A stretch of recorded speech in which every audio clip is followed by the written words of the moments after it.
This video is going to break down how to build a high-performing abandoned cart and checkout flow that recovers lost sale opportunities on autopilot for your e-commerce brand.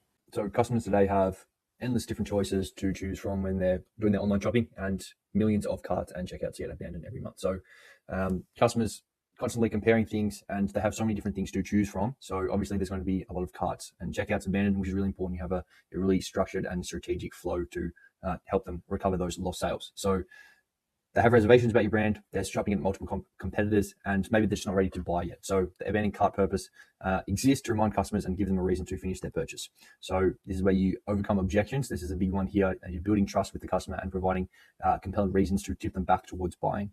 And abandoned cart and checkout, the difference here, obviously, relatively straightforward. Someone adds an item to cart but does not start checkout, and then checkout abandoned is when someone checks out but doesn't complete their purchase.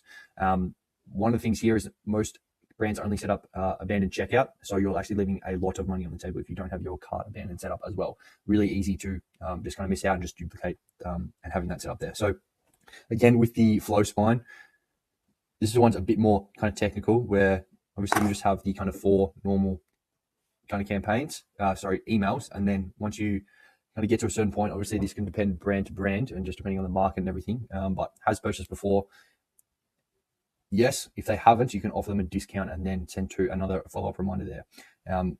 So this makes sure this will make sure if you have a lot of repeat customers, they're not always just getting that discount on when they're abandoning their carts there. So into email 1, very kind of simple. Just want to give them a very gentle nudge on what they were looking at and just give them a little reminder. So this is really, at this point, this is all the customer needs. They were interested in this, and this is just a little nudge. Maybe they just got distracted or something like that, just to show what they left behind. Really kind of just simple here. Don't want to have a lot of text, and just kind of have that dynamic Klaviyo block where you can show what they were looking at in their cart and check out there. Email number 2, good way to kind of go into a unique selling point of your product. And depending if how kind of technical you want to go, you could actually split this up, split the flow up into condition splits based on the different products that you have, and have unique selling points for each product that the customer was interested in.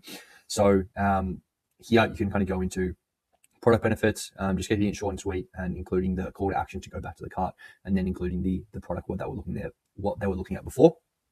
Number 3 is really like using reviews and testimonials to provide that social proof.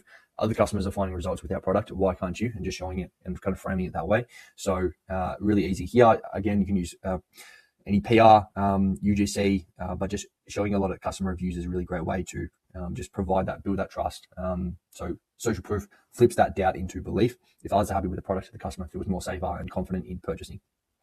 Number 4, moving past just simple reminders. This is where you can go a bit more into detail with educational stuff to win the customer over, positioning your brand as the solution. So us versus them section. So like this one here is a great way to kind of almost bash your competitors and position yourself as the authority. Yes, it is biased as it's coming from yourself, but it's a really great way to kind of visualize and really detail why you are different if you have those unique selling points that you can differentiate yourself from the market. So email number 4.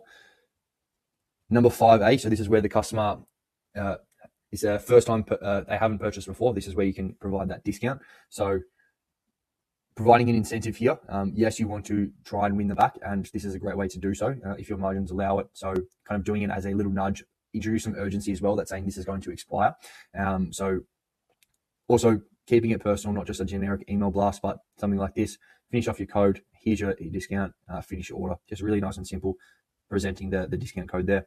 And then final reminder, again, very straightforward, just saying this is for 5B. So if the customer has purchased before, just a reminder, your cart's here, final reminder, we're only holding your cart for so long. You can use kind of language like that, but very simple, just showing what they left behind. And then number 6 is the discount reminder again. So you can go with the urgency route here, kind of just presenting your discounts expiring, pushing that there.